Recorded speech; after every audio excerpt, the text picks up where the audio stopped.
Right, now, before we bloody start, I'd like to say, before we start, I'm not in a very good mood. I've had a shit of a bastard day. My bastard wife, an ugly, fat-ass cow. She's worse than you.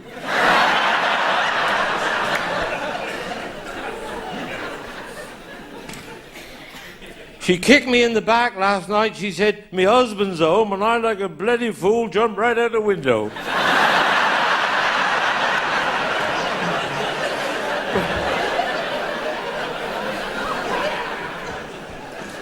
I was home she's home the other night, and she started to get horny in the night, the filthy bastard woman.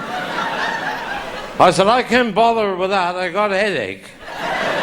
And she went down and got the broom and poked me in the back with the hilt of the bloody broom. I said, "What do you think you're doing?"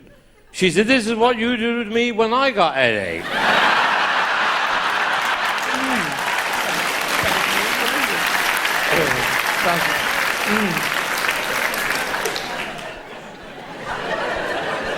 She said, "What would you say if you come home and caught me in bed with your best friend? What would you call me?" I said, "A bloody lesbian." But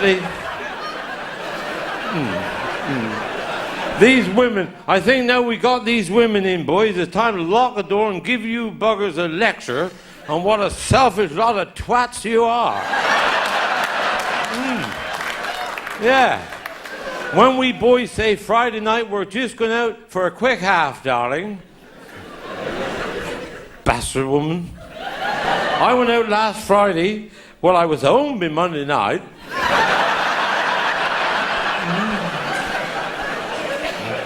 And I come home and I sick all over the cat. I thought, shit, I can't remember eating that. I could remember. Then I went and had a piss in the sink. And you know there was tea leaves in the sink. What a filthy habit that is. There's a little bastard tea leaves in the sink. What a filthy bastard habit that is. 4 3/4 hours I was pissing in the sink. Then I realized she left the tap running.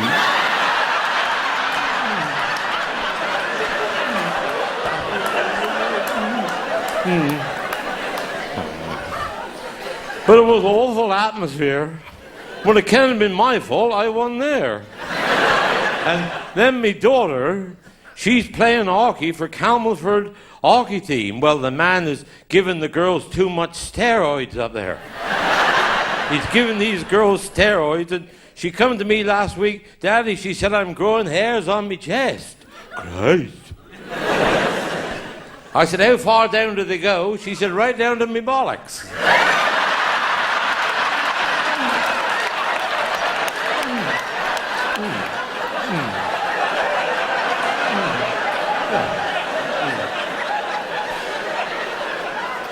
Right down to my bollocks, she said. But we had a bloke come in the restaurant, and I give him the menu. He said, "It's no good, give me that, I'm blind as a bloody bat." He said, "Give me a dirty knife and fork, I'll smell it, and I'll know what the last people had, and I may have the same."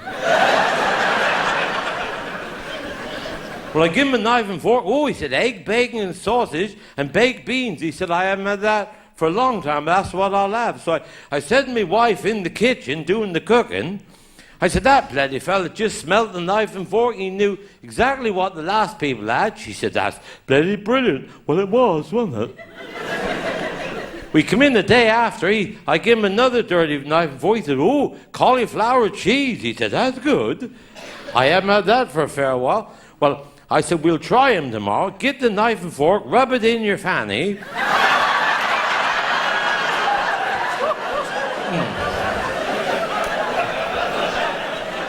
Well, he came in yesterday. When my wife run the knife and fork in the fan there, I took it out, he went, "Good God," he said, "I didn't realize you had Mary working here." You know it is. my uncle who works as a security man in Camborne, who's got 2 wooden legs. Last week was doing the security on a factory in Camborne, and the factory caught fire. They're lucky enough they saved the factory.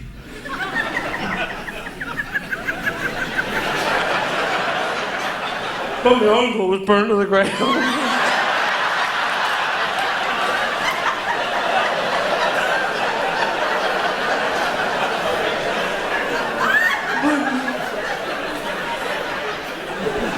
And then my boy, he come home from work, and he said, Daddy, he said, what's the difference between theory and reality? Well, how the hell do I know?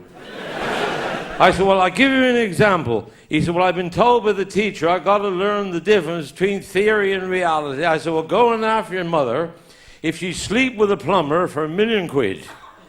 He come back and said, Mother said, yes, she would sleep with a plumber for £1 million. I said, well, there you go. Now go and ask your sister if she'd sleep with a plumber for £1 million. He come back and she said she would as well. I said, there you go. That's the difference between theory and reality. In theory, we're sitting on £2 million.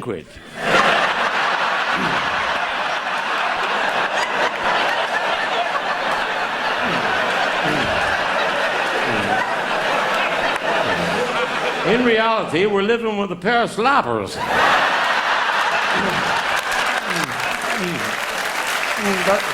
You see, yeah. I went in the pub over just now in Truro, and there's a boy there with green hair, with a purple stripe and an orange stripe, with earrings with feathers in. Christ. I couldn't stop looking at the twat. He said, what's the matter with you, mate? He said, didn't you do anything stupid when you was my age? Yeah, I said, I did. I shagged a parrot. I'm just wondering whether you could be my son.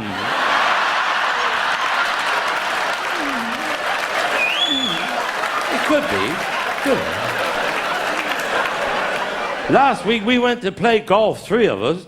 And the other 2, I said, I'll pay for the coffee. So when they got on the tee, they said, how's your son doing? He said, he's doing so well. He's making so much money. He's in the building. He's doing that well. He's so successful. He's just given his girlfriend a brand new house. Brand new. Just give it to her. No money. He said, there you are, darling. That's yours. Wasn't that lovely? He said, what about your son? Oh, he said, he's the same. He's so successful. He's selling all these cars, and he got the dealership. He's just given his girlfriend 2 brand new Rolls Royces. Brand new. Just give it to her. Christ. Well, that time I got back, he said, how's your son? I said, don't talk to me about that bastard. He's a puff. He's a Marmite minor.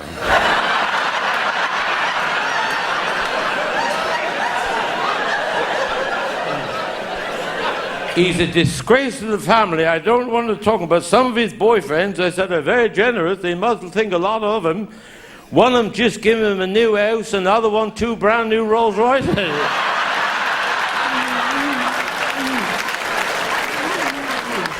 How's your brother, the one that's deaf? He's deaf as a bloody post, and how is he? No, he ain't deaf anymore. No more? No? He's got one of these brand new hearing aids put in. Any good? Oh, yeah. I mean, he told me the other day he heard from his cousin in Canada. Bloody good hearing aid, huh? Bloody good, yeah. Hey, Murph, what happened to your stables? Well, they had a fire, didn't we? Had a fire? What, burnt the lot down? Burnt the lot down. That's where you're going to build your new stables, isn't it? Right on the same spot. Well, isn't that coincidental? They should burn down. They've been there since 1741, and now they've burnt down this Friday. Say no more. Say no more. I know what. If I knowed you was going to have a fire, I got 2 old chainsaws on that've been burnt twice before. Another burning would have done them good, but I need a bit of a claim. You should have given them. I could have put them in there. If you're going to have a fire anytime, let us know. We can't have too many, can Who's that coming there? Oh, excuse me, gentlemen. Excuse me. Look sad. I'm from the insurance company. Mr. Mervyn, I've examined your stables and the damage, and you'll be pleased to know that the insurance company will be honouring your claim. We will pay you the money. Well, that's very good of you, then. Well, please, but of course it's the least we can do, and please don't be so distressed. Some terrible stories only this morning of a man's business, which was nearly ruined by a terrible flood. Flood? A flood. How the hell did they start a flood? There you are. 3 treble whiskies, Jeff. Oh, well done. You all right?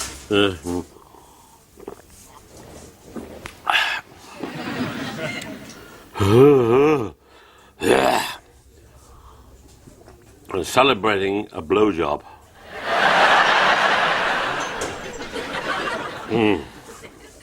You all right? Big one. Big I tell you what, you have one on me. No, I don't. Won't make any difference, Murph. What is that? If 9 whiskies won't take the taste away, another bugger ain't going out.